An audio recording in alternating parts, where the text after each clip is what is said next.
नमस्कार, आदाब दोस्तों, आप देख रहे हैं खबर एजेंसी यूट्यूब चैनल। आज हम आपके लिए एक महत्वपूर्ण खबर सामने लेकर आए हैं। चुनाव आयोग ने उत्तर प्रदेश और बिहार समेत देश के 15 राज्यों की 48 विधानसभा सीटों के ऊपर और 2 लोकसभा सीटों के ऊपर उपचुनाव की तारीखों का ऐलान कर दिया है। ये सीट हाल ही में जेल्स 2024 के बाद खाली हुई थी और अब इन सीटों के ऊपर उपचुनाव होने जा रहे हैं। इन उपचुनाव का राजनीतिक महत्व बहुत ही अधिक है क्योंकि ये सीटें विभिन्न राज्यों की राजनीतिक स्थिरता को प्रभावित करेगी। तो आइए जानते हैं इन उपचुनाव के बारे में पूरे डिटेल्स और विस्तार से। तो चलिए सबसे पहले बात करते हैं कि ये उपचुनाव किस तरह से हमारे देश की राजनीति को प्रभावित कर सकते हैं। जैसा कि आप जानते हैं कि 48 विधानसभा सीटों के ऊपर और 2 लोकसभा सीटों के कई प्रमुख राजनीतिक दलों की नजर है। उत्तर प्रदेश, बिहार, महाराष्ट्र, कर्नाटक, पंजाब और अन्य राज्यों में ये सीटें इसलिए खास है क्योंकि इनका प्रभाव आगामी बड़े चुनाव पर भी हो सकता है। अब आइए जानते हैं कि उन राज्यों में बारे में जहां उपचुनाव होने जा रहे हैं। सबसे पहले हम बात करते हैं उत्तर प्रदेश की। उत्तर प्रदेश में 6 विधानसभा सीटों के ऊपर उपचुनाव होने जा रहे हैं। इनमें गाजियाबाद, फूलपुर, रामगढ़ जैसी प्रमुख सीटें के नाम शामिल है। गाजियाबाद सीट पर मुकाबला कड़ा होने की उम्मीद है,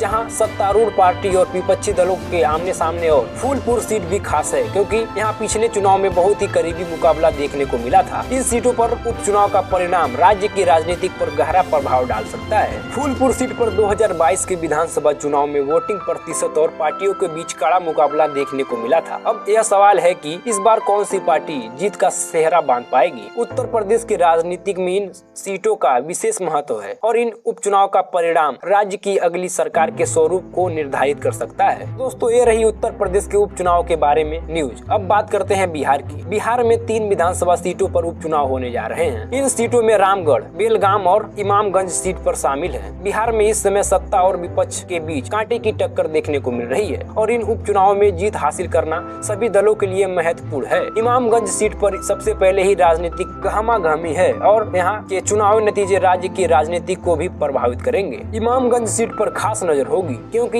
यह सीट काफी समय से राजनीतिक चर्चा में रही है। यहाँ के चुनावी परिणाम अगले साल के विधानसभा चुनाव के लिए संकेत दे सकते हैं। अब हम बात करेंगे दक्षिणी राज्य कर्नाटक की, जहाँ पर 3 विधानसभा सीटों पर उपचुनाव होने जा रहे हैं। इन तीनों सीटों में सांदूर, बीदर और चन्नापटना सीटें के नाम शामिल है। कर्नाटक में हाल ही में विधानसभा चुनाव हुए थे और इन उपचुनाव के जरिए राज्य की राजनीति में नए समीकरण बन सकते हैं। खासकर सांदूर और बीदर सीटों पर टक्कर देखने को मिल सकती है, तो काफी देखने लायक होगी। अब हम बात करेंगे पंजाब की, जहां 4 विधानसभा सीटों पर उपचुनाव होने जा रहे हैं। इनमें गिदरबाहा, बोहा, नानकाहा साहिब जैसी सीटें प्रमुख हैं। पंजाब की राजनीति में इन सीटों का खास महत्व है। यहाँ पर उपचुनाव राज्य की राजनीतिक दिशा को तय कर सकते हैं क्योंकि पिछले कुछ वर्षों में पंजाब में सत्ता परिवर्तन हुआ है। अब देखना होगा कि इन सीटों पर कौन सा पार्टी जीत हासिल करता है। गिदरबाहा सीट पर भी इस बार मुकाबला दिलचस्प होगा क्योंकि यहाँ पर पिछले चुनाव परिणाम में राज्य की राजनीति में हलचल मचा दी थी। अब यह देखना होगा कि इस बार यहाँ पर किस पार्टी को जीत मिलती है। अब बात करेंगे महाराष्ट्र की, जहाँ नांदेड़ लोकसभा सीट पर